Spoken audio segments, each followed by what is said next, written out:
Have you ever wondered why Jesus' very first miracle was not healing the sick, not raising the dead, not calming the storm, but saving a wedding party? Why would the Son of God begin his public mission with wine, celebration, and joy?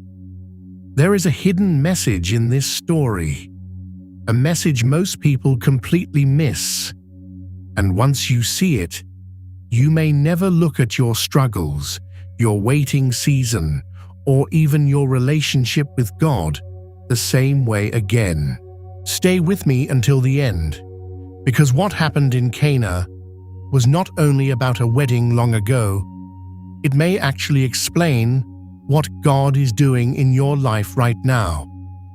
The Bible tells us that there was a wedding in Cana of Galilee, and Mary was already there before Jesus arrived. That detail matters. Jesus was invited, but Mary was already present. Why? Because Mary was not simply another guest. She was involved.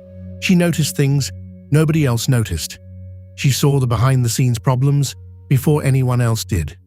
And this reveals something powerful about the heart of Mary. Many people imagine Mary as silent, fragile, passive, almost disconnected from real life. But the gospel paints a completely different picture. Mary was attentive, strong, wise, practical. She noticed the wine was running out before the master of the banquet even realized it. Think about that. Everyone else was celebrating, laughing, dancing. But Mary saw the hidden crisis. And isn't that exactly how God works in our lives? Before we even recognize the danger, heaven already sees it. Before we cry out for help, God is already moving. The couple at Cana didn't even know disaster was approaching, but Mary knew. And then she says one sentence that still echoes through history. They have no more wine. Simple words, but filled with compassion. Mary did not make a speech. She did not panic. She simply brought the problem to Jesus. And maybe that is what prayer truly is. Not pretending to be strong, not trying to solve everything ourselves, but quietly bringing our emptiness to Christ. Then something even more mysterious happens. Jesus responds in a way that seems almost cold. "Woman, what does this have to do with me? My hour has not yet come." At first glance, it sounds like rejection. But Mary does not argue. She does not beg. She does not defend herself. Instead, she turns to the servants and says, "Do whatever he tells you." Notice this carefully. Mary does not point people to herself. She points them to Jesus. Always. That is the true role of Mary. Not replacing Christ, but leading people directly to him. And here comes the part most people overlook. Jesus tells the servants to fill 6 stone jars with water, not halfway, not a little, to the brim. Now imagine how strange this must have looked. The servants didn't understand. The guests didn't understand. Even the couple didn't understand. But the servants obeyed anyway. And here is the mystery. The people closest to the miracle were the servants, not the crowd, not the famous people.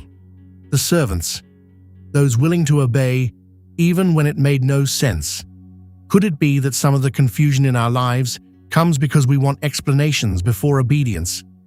We say, "God, explain everything first, then I'll trust you." But heaven often works the opposite way. Trust first, then understanding comes later, and suddenly the impossible happens. The water becomes wine, not ordinary wine, the best wine. And this is where the story becomes deeply personal. Because spiritually speaking, many people today have run out of wine.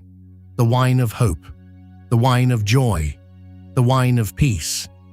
Some people smile publicly while privately feeling empty. Some are exhausted from carrying invisible pain. Some are losing faith because life did not go according to plan. But Cana reminds us of something powerful. Jesus specializes in restoring what has run dry. And notice this carefully. Jesus did not just provide enough wine to survive the embarrassment. He provided abundance, overflow, excellence. Because God does not merely rescue, He restores beautifully. But there is another hidden message here. Why did Jesus choose joy for His first miracle? Because Christianity is not ultimately about despair. It is about restoration. The enemy wants people to believe faith is only sadness, fear, rules, and suffering. But Jesus began His ministry at a celebration, a wedding, a feast. Why? Because heaven is preparing humanity for eternal joy. Even the prophet Isaiah described heaven as a banquet, and maybe that's why the devil attacks joy so aggressively, because joy reminds us where we truly belong. But here is something difficult we must understand. Before the miracle came, there was lack.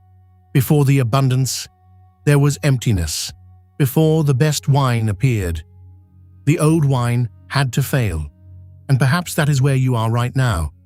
Maybe something in your life feels empty. A relationship, a dream, your strength, your peace.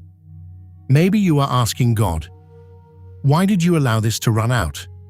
But what if the empty jars are not proof of abandonment? What if they are preparation for something greater? Because throughout Scripture, God often waits until human strength ends before revealing divine power. And perhaps heaven is whispering to you today, the story is not over.